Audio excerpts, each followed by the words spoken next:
How's it going? Welcome back to the channel, and today we're going to be doing another Overwatch 2 coaching. We've got another JUNKRAT game. We've got plenty of JUNKRAT games lined up. Everyone say hello to Flo, and oh my god, it's Shinra on support.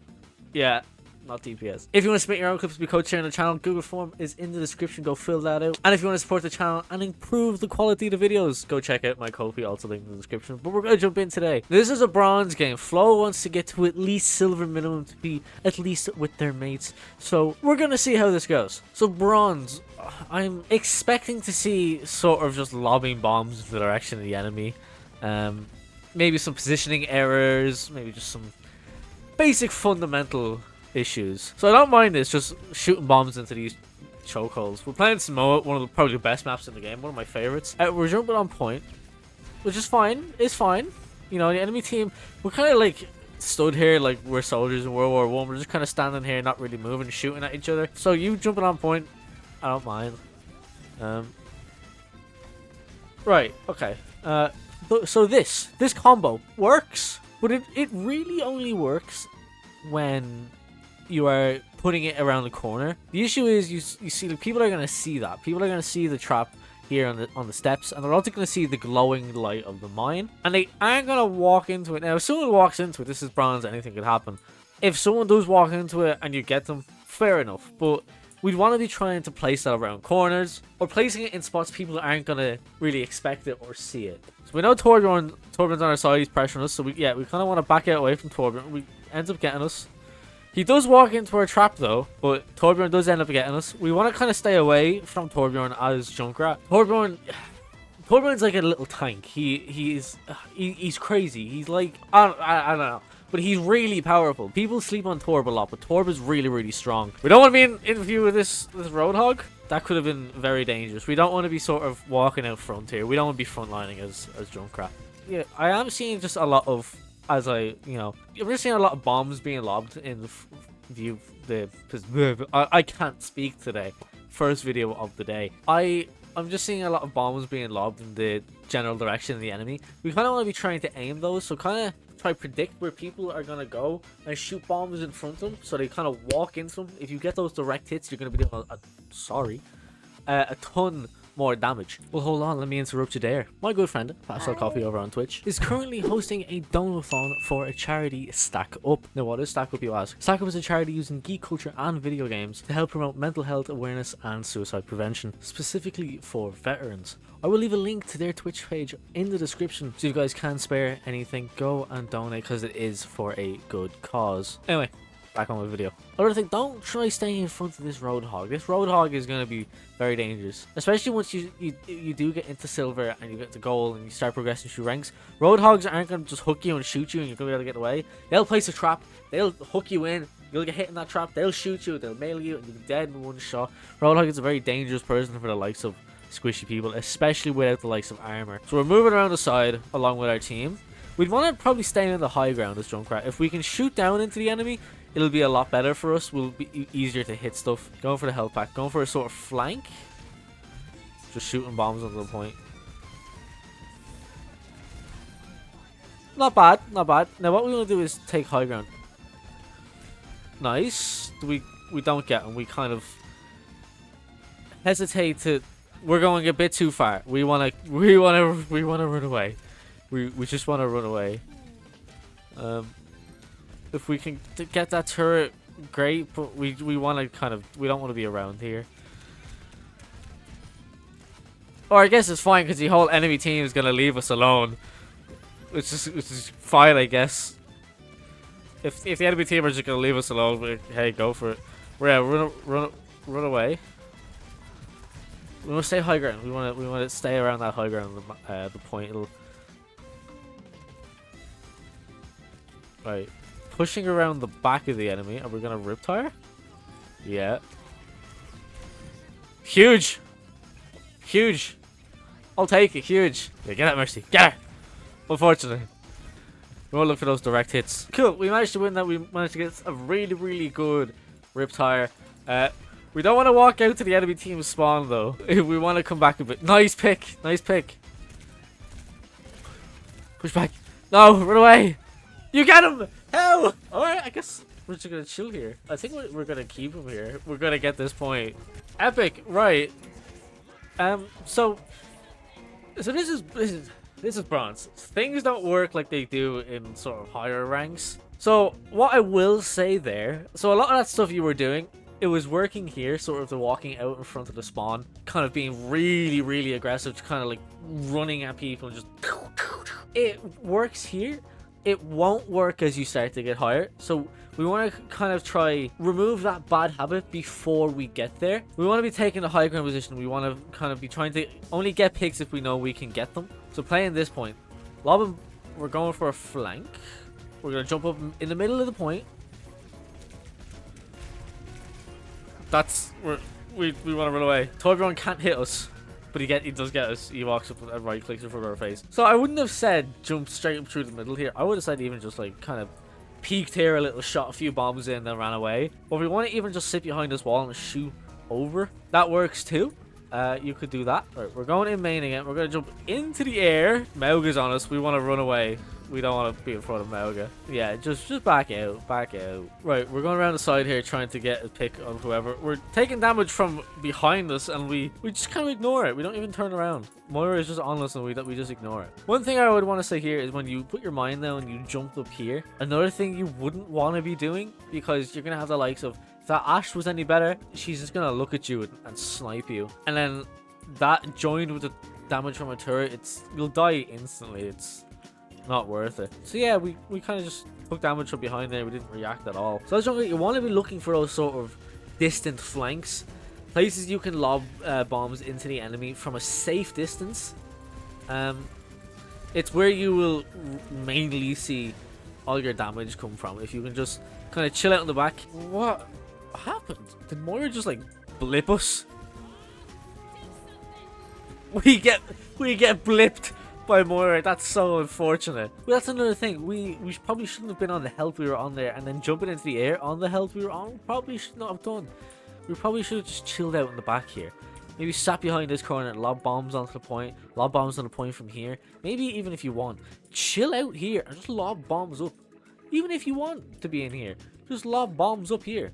But like even here is a great spot. You are a safe distance from the enemy team. Ashe isn't going to be able to do that much damage. Her damage fall off will kick in, so it'll give you time to escape, and you can just lob bombs and keep that point so cut off to the rest of the enemy team.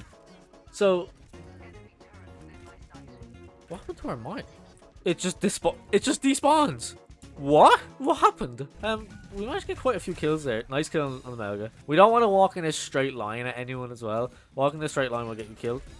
We don't want to stand there while the turret just shoots into us. Kind of like peek in and out. Oh, we're going.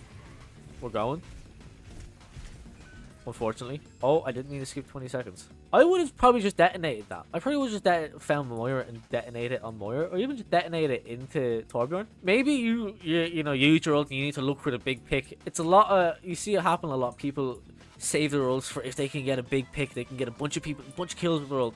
But even if you were to just take out one support or you take out a DPS, that's fine. You're getting value. It will really help out the fight. Because if you go in, there's 5 of you in the team, you kill one support, it cuts off their healing significantly. And, it's a 4v5. Statistically, you guys are going to win that game. I would have went after Moira because she kind of stood in front of us and killed us before we managed to even get the ult off. Is that a bug? Is like you try your mine there to just break? But it looks like we're going to lose this round anyway, though. Yeah, because we're gonna jump on this point and they're just gonna kill us. Yeah. Right, we're going for a third round. So this map, what I want to see you doing is either sitting back here, lobbing bombs in, or I want to see you kind of back here, lobbing bombs onto the point, or here, lobbing bombs on the point. If we can see here, lob bombs on the point, keep a trap behind us and no one can come up and get us. Great. Right, we're going around the side. I like this sort of going for a flank. Nice pick on the Moira there. We're going into the enemy's back line. They don't notice us. They're not looking at us. They're paying no attention to us. We get a kill on Baptiste. We get a kill. What's going on? The enemy team they've just forgotten about us, and we kill Mauga, and then Torbjorn. What happens? You kill everyone, and Torbjorn holds the point by himself. You die, and the rest of the team just back off. That's crazy. I mean, I think it was only Moira and Lifeweaver there, but they could have killed that Torbjorn. All right. But like the enemy team just they don't look at you. We're walking onto point. Okay, that wasn't great. We walked on point and they kind of did look at us. The turret, we focused the turret, we killed the turret, but then Moira and Torbjorn just said, nah, that's not happening again. So that, again, while that worked here, the flank going around, and you just managed to kill everyone, it's not going to work as you kind of get higher. So we kind of want to keep in mind that we don't want to be trying to do that, because as we start to climb rank, people are going to be looking for flanks, people are going to turn their attention to us if we're in their back line. So we want to just kind of be more aware of that. We don't want to be jumping into a back line trying to kill everyone as JUNKRAT. He's a very squishy target. And we also don't want to walk onto the point while the entire enemy team is there. Nice kill on that JUNKRAT. Moira's down. Moira's running away. We don't want to be here. We see that in the kill feed, our team die. Pretty much the whole enemy team is here. We probably should have just left or stayed behind. We shouldn't have peeked at all. We can lob bombs over this if we want to be putting pressure on the point. We don't need to be peeking corners. We can just kind of chill back here. If you were here, you can walk right back here behind this taxi, or it's just a yellow car, behind this car, and we just lob bombs over. Simple as that. We don't need to be peeking. There's some aim towards trying to hit people, but it's really only when we're getting super close. We still want to be kind of looking to see if we can aim for people from a little bit further away. And what we're gonna do here, we hear Bob's out and Baptiste uses his ult, so we're gonna flank around the left. Right, we're going for the big tire. No, not a big tire. But Ash just doesn't see you. Oh, Moira, we don't like this Moira. This Moira has it out for us. Yeah, unfortunate. Moira finds us. So again, you come in for this big tire. The enemy team are all really spread out. I would have just taken that Ash. I would have just taken that Ash. Instead of going for, and then Ash just doesn't even know we're right here. But instead of going for a Moira had to be on, she's gonna look at it and kill it. We probably should just take an Ash. We also probably should have waited that our team wasn't dead so they could capitalize on that. We've seen that Bob did kill our Moira, our Cass, and our Orisa. We probably should have waited, and then Moira decided she's gonna deal with us herself. And she does exactly that. So now the spawning of our team is staggered. Our team is walking here, 4 players, and you're dead because you were overextending and going for a pick while your team were trying to fight through main. And we should have just pulled out if we had been here for the main fight. Right, we are back, but by the time we're back, 3 of our team are dead. Shinra goes down, you're left alone on point, and yeah. And that's game. Unfortunate. Right, so a lot of the problems there were fundamental. You know, we had cases of overextending. We had cases of just poor mechanical aim, poor mechanical skill, and not also being sort of aware of our situation. So the advice I can give is try keep an eye on that kill feed. Press tab. One of the best advice I can give for any rank is press tab more. Look at that scoreboard. You get so much information by looking at that scoreboard. Every time you respawn in, look at that scoreboard. Look at how much damage the enemy team are doing. Try get a guess of the enemy ult economy. Think, all right, I haven't seen Reinhardt shatter in a while. There's probably a shatter coming up. Something like that. So there were a lot of situations there where we were going in, but our team was dead. So even if we did manage to get a pick on, say, a tank, get a pick on a support, we didn't have the support there from our team to sort of back us up and capitalize on the pick that we just got. So we do want to be keeping an eye on sort of who on our team is alive, who on the enemy team is alive, and stuff like that. Another thing, we don't want to be overextending as much as we did. It worked for there in some scenarios, but again, as you climb rank, it's not going to work. People are going to just look for you, people are going to hear you, people are going to look at you, they're going to turn around and kill you. It's not going to be a great time. So we kind of want to be playing back a bit. We want to be sort of looking for distant flanks, sort of applying pressure from different sides, but giving us enough space from the enemy team to allow us to escape. And then the other thing is just try to keep a bit of aim. Try to predict where people go. Aim where they're going, not where they are. One of my favorite quotes by Soldier 76. If we can predict where people are going and we're aiming where they're going, not where they are, we can hit a lot more direct shots. You were doing it a little once you got into really close vicinity to the enemy team, but again, as you go up ranks, people are not going to let you get that close, so you want to kind of be learning to predict where people are going to go and sort of aim in advance. Even just boot up an aim trainer and just sit there and get used to how far Junkrat goes, get used to how his bobs launch, the angle they launch at, how far they go at a certain angle. Just practice that sort of thing and you'll get better at predicting where people are going to go. In terms of your positioning, I would like you to be, again, a little further back. I would also like you to be taking high ground a little more. If you're taking the high ground a little more as Junkrat, you can just shoot bombs down into the enemy. It makes people a lot easier to hit. The same for pretty much anyone. If you are on the high ground, it makes enemies a lot easier to hit. It also gives you a sort of natural cover, and that is also another thing. I would like you to be taking cover a little more. You are very exposed that sometimes you kind of stand there and just kind of take damage. You want to be making use of cover as Junkrat, because you can lob bombs over cover and such, and you can kind of like pop out, shoot a bomb, pack it, pop back in, pop out, shoot a bomb, pop back in. It will just make you a lot safer and you'll die a lot less. That's our main goal here. Our main goal is that you want to be dying less. The less you die, the more you're alive. The more you're alive, the more you can do stuff. Pretty simple. But yeah, that's all I have for today's video, guys. If you did enjoy the video, hit that subscribe button. We are aiming for 500 subscribers, so go ahead and hit that subscribe button because it does help out quite a bit. If you want to support me and my channel and see the quality of videos improve and to keep this Overwatch 2 coaching series going, you can head over to my coffee, which is linked in the description, and you can support me there. And if you want to check out my art, you go to my Twitter, my Instagram, or my VGen to get yourself a commission. But yeah, that's all I have for today's video. See ya!